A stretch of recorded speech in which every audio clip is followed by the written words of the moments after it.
ये जरूर है कि कार्यपालिका कोई अधिकार क्षेत्र है कि वो इसमें कानून बनाए, लेकिन इस निर्णय के आत्मा को बिना समझे मोदी सरकार ने ये कानून लाया जिसका नाम मैंने पहले लिया। इस कानून में ठीक विपरीत किया जो उस निर्णय में लिखा था, और सिर्फ इसलिए कि आपके पास बहुमत है और आप सत्तारूढ़ हैं, वो नहीं करना जो मनमानी है। आपने अमुक व्यक्ति को, आज आपने अमुक व्यक्ति को नियुक्त कर दिया मिस्टर XYZ। 19 तारीख को नहीं तो 25 तारीख को उच्चतम न्यायालय ने कहा कि जो नया कानून है वो निरस्त करते हैं हम। तो आपने क्या क्या किया? आपने एक प्रकार से जो एक गरिमा है, जो एक आत्मा है, जो अक्षर से आगे होती है, जो उद्देश्य है, जो धारणा है गणतंत्र की, उसकी अवमानना ही नहीं की, उसको आपने एकदम नकार दिया है। इतनी जल्दी उच्चतम न्यायालय, इसका मुझे कुछ अनुभव है, ऑर्डर नहीं देती है। 3 ऑर्डर 1-1.5 महीने में, और लास्ट ऑर्डर है 12 फरवरी का, direction that the matter not be deleted from the list on 19/2/25। आपको ईगो में फंक्शन नहीं करना है। ये अगर ईगो नहीं तो क्या है? नमस्कार, मैं हूं Ranjeet Jha. CEC appointment case पर सुप्रीम कोर्ट में सुनवाई शुरू होने से पहले ही भारत का अगला मुख्य चुनाव आयुक्त चुन लेने को बेताब प्रधानमंत्री नरेंद्र मोदी ने राहुल गांधी को बुलाकर औपचारिक बैठक कर ली है।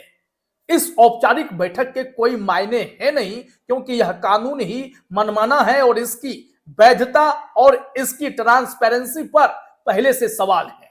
सुप्रीम कोर्ट इस मसले पर 19 फरवरी से सुनवाई शुरू करने जा रहा है, लेकिन अब कांग्रेस ने भी फाइनली मोदी सरकार के इस मनमाने कृत्य के खिलाफ बिगुल फूंका है। कांग्रेस के धाकड़ नेता, मशहूर वकील अभिषेक मनु सिंघवी ने अब इस कानून की संवैधानिकता और इसकी कमियों पर खुलकर अपनी बातें रखी हैं और देश का ज्ञानवर्धन कर दिया है। तो चलिए, इस केस में सुप्रीम कोर्ट क्या करेगा, किन पहलुओं पर बात सुनने की नौबत आएगी, वो सब आप सीधे अभिषेक मनु सिंघवी से सुनना शुरू कीजिए। पहले वो क्या क्या बता रहे हैं जरा देखिए आप भी अपने स्क्रीन पर। मैं अभिषेक मनु सिंघवी का स्टेटमेंट आपको सुना रहा हूं। मैं संक्षिप्त में आपको कांग्रेस पार्टी का स्टैंड तथ्यों के साथ समझाना चाहता हूं। स्टैंड का मूल तत्व यह है कि संस्थाओं के समन्वय, जिसको हम कमिटी ऑफ इंस्टीट्यूशंस कहते हैं, और संविधान की आत्मा और अक्षर दोनों का अगर सही अनुपालन करना है तो ये आवश्यक है कि एक ऐसा पारदर्शी, निष्पक्ष, संतुलित निर्णय लिया जाए जो जनहित का हो, जो गणतंत्र के हित का हो, और जो एक समतल जमीन लेवल प्लेइंग फील्ड, जो हमारे गणतंत्र का आधार है और संविधान की नींव है, उसको सबसे उत्तीर्ण स्थान पे ले जाए। तो ये कांग्रेस का स्टैंड है, और इसके जो बाकी तथ्य हैं वो ये हैं। आपको मालूम है, अब बाकी तथ्य को आपको ध्यान से समझना पड़ेगा कि जो ये कानून बना, जहां कोई कानून था नहीं, मोदी जी अपनी मर्जी से राष्ट्रपति को कहते थे और राष्ट्रपति मुहर लगा दिया करते थे। लेकिन अब जो सिंघवी जी समझा रहे हैं, इसे समझिए ध्यान से अच्छे से, कि कई स्टेक होल्डर्स का, कई लोग जो इसमें पूरी तरह से हिस्सेदार हैं, उनका ये पक्ष रहा है, ये स्टैंड रहा है, ये मत रहा है लगभग 2-3 साल से, 2-2.5 साल से, जब से एक नया एक्ट आया, 2 साल से कम हुआ है, 2023 में आया, जिसका नाम आप जानते हैं, chief election commissioner and other election commissioners act of 2023। उसमें जो प्रधानमंत्री, गृह मंत्री और लीडर ऑफ अपोजिशन की समिति का एक आधार रखा गया है, उसमें बहुत सारी संवैधानिक और कानूनी प्रॉब्लम्स हैं। ऐसी कई प्रॉब्लम्स रखी गई उच्चतम न्यायालय के समक्ष, और उच्चतम न्यायालय ने 2 मार्च 2023 को, यानी आज से लगभग 2 वर्ष पहले, एक जजमेंट है अनूप बरनवाल करके, उसमें पूरे संविधान की जांच की, विश्लेषण किया और कहा कि ये आवश्यक है हमारे गणतंत्र और हमारे गणतंत्र की निष्पक्षता और समतल जमीन के लिए कि जो सीईसी और ईसी चुने जाएं, उनकी समिति में माननीय प्रधानमंत्री हों, माननीय मुख्य न्यायाधीश भारत के हों सीजेआई और माननीय एलओपी हों। ये निर्णय है 2 मार्च 23 का। मैं आपको तकनीकी या कानूनी चीज़ों से बोर नहीं करना चाहता, मैं आपको उसका एक अंश पढ़ना चाहता हूं अंग्रेजी में। पैरा 9 में उच्चतम न्यायालय ने कहा है, यहां से उन्होंने कुछ अंग्रेजी में बातें कही हैं जो कि आगे मैं आपको ब्रीफ कर दूंगा। बेसिकली वो ट्रांसपेरेंसी पर बात कर रहे होते हैं। अगर आप सुनना चाहते हैं तो थोड़ा सा मैं प्ले करता हूं, लेकिन फिर आगे इनकी मूल बातों पर आएंगे कि कांग्रेस क्या चाहती है और कैसे मोदी जी को वो घेरने की तैयारी कर रहे हैं कि आप लोकतंत्र से खिलवाड़ तो कम से कम बंद कर दीजिए। चुनाव आयोग तो और भी गंभीर संस्था है। the executive alone being involved in the appointment ensures that the commission becomes and remains a partisan body and a branch of the executive. एक शब्द बहुत महत्वपूर्ण है।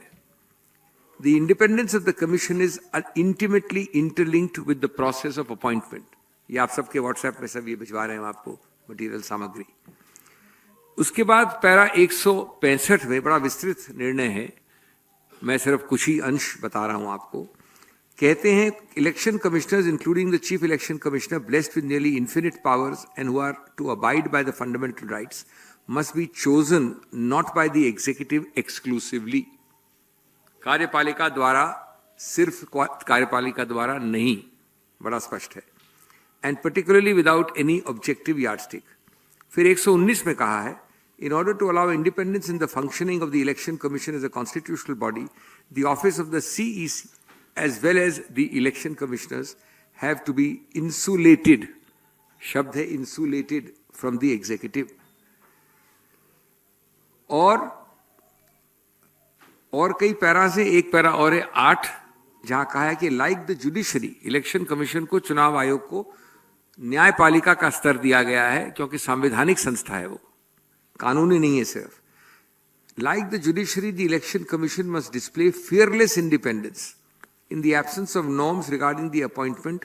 A central norm, namely institutional integrity, is adversely affected.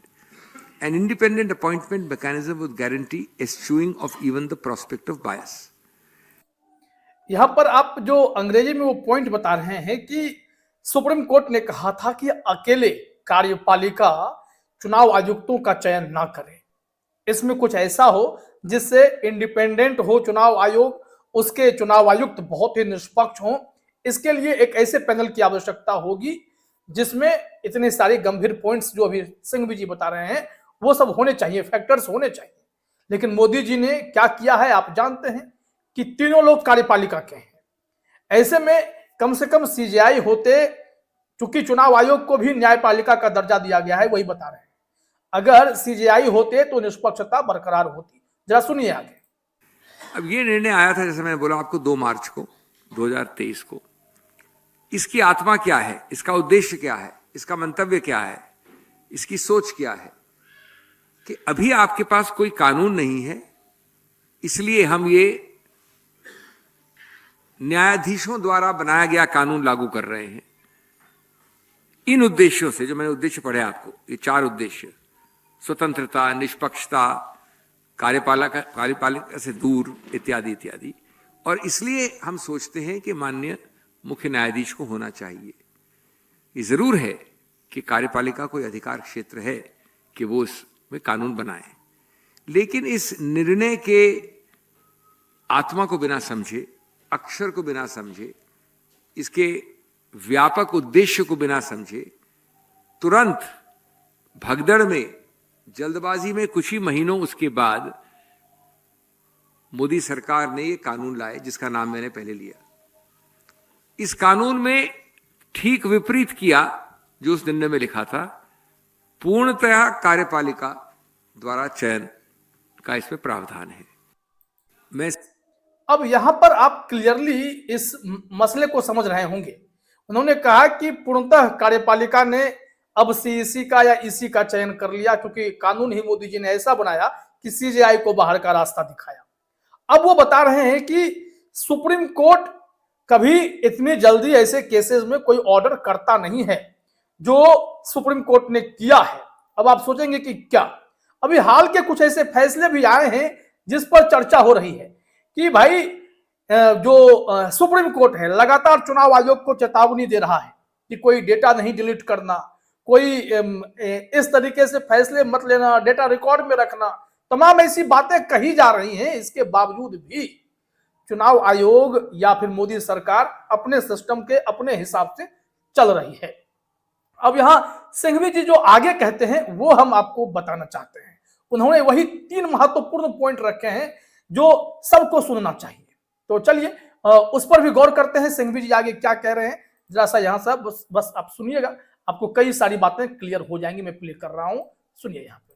खैर, कानून बनने का अधिकार क्षेत्र निश्चित रूप से उच्चतम न्यायालय ने दिया था।